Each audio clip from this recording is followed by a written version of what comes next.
खंडवा कृषि महाविद्यालय में कीटनाशक लैब बनेगी।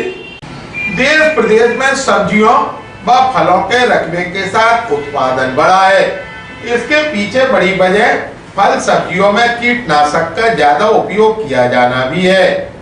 ज्यादा उत्पादन से किसानों को तो फायदा हो रहा है, लेकिन ज्यादा कीटनाशक के उपयोग से कैंसर जैसी गंभीर बीमारियां भी पैर पसार रही। ऐसे में फल सब्जी उत्पादन में बढ़ रहे कीटनाशक के स्तर का आकलन करने के साथ ही उससे होने वाले नुकसान को पहचानने के लिए फ्रूट वेजिटेबल कीटनाशक अवशेष लैब का निर्माण शुरू हो गया। लगभग 3 करोड़ रुपए की लागत से बनने जा रही है अत्याधुनिक लैब प्रदेश की पहली और देश की दूसरी लैब होगी। अभी सिर्फ गुजरात के आनंद कृषि विश्वविद्यालय में यह लैब है। इस लैब में 5 एक्सपर्ट काम करेंगे, लेकिन शुरुआती दौर में 2 एक्सपर्ट वैज्ञानिकों की नियुक्ति कर दी गई है और भविष्य में 3 अन्य वैज्ञानिक नियुक्त किए जाएंगे। सबसे पहले सब्जी मंडियों से सैंपल लेकर उन पर रिसर्च और टेस्टिंग की जाएगी। इनमें खास तौर से क्लोरोनेटेड हाइड्रोकार्बन और ऑर्गेनिक फास्फेट होते हैं, जिनका सीधा असर किडनी और लीवर पर पड़ता है। यूनिवर्सिटी से जुड़े किसी भी कैंपस और कॉलेज के स्टूडेंट इस लैब से रिसर्च और स्टडी कर सकते हैं। लैब के लिए मध्य प्रदेश शासन की ओर से 2 करोड़ 76 लाख रुपए का बजट प्रावधान किया गया। ग्वालियर में तक को जानकारी देते हुए कृषि विश्वविद्यालय के कुलपति R.K. शुक्ला ने कहा, दरअसल में आप लोग देख रहे होंगे कि इस समय पूरे देश में आम जनता ये कह रही है कि भोजन में बहुत सारा पेस्टिसाइड आ रहा है, लेकिन वो पेस्टिसाइड कहाँ से आ रहा है, कितना आ रहा है, कितना प्रयोग हो रहा है, उस पे पूरे देश में व्यापक रिसर्च चल रही है।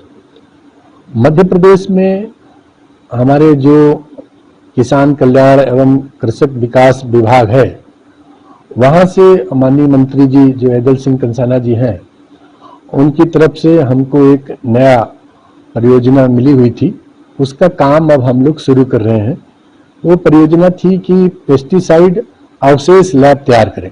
अगर आप ऐसे देखेंगे तो भारतवर्ष में पेस्टिसाइड का प्रयोग काफ़ी बढ़ गया। मुख्य रूप से ये प्रयोग सब्जी वाली फसलों पे ज़्यादा होता है।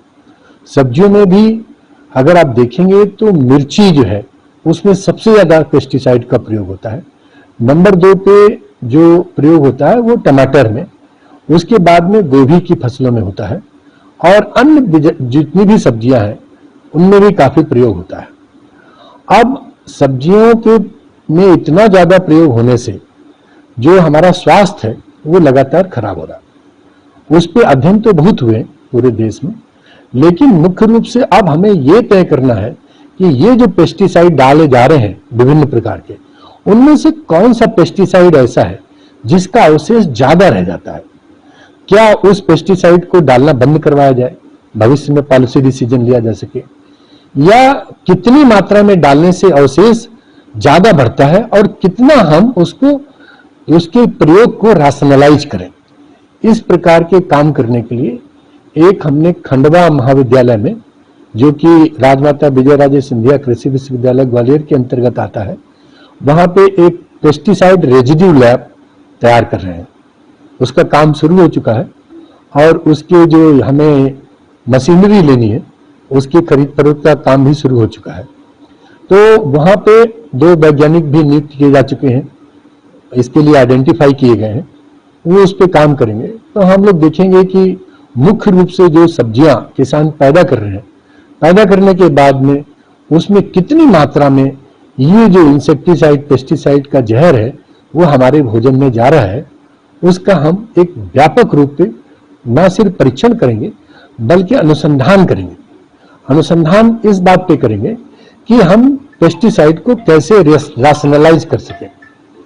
इसके कौन से पेस्टिसाइड हैं जिनको बढ़ावा दिया जाए, जैसे ऑर्गेनिक पेस्टिसाइड है, क्या कोई दूसरे तरीके हैं इन पेस्टिसाइड की जगह, उनको प्रयोग करके इन पेस्टिसाइड के उपयोग को कम किया जाए, जिससे ना उत्पादन में अंतर पड़े और फसल की पैदावार अच्छी हो, वो जहर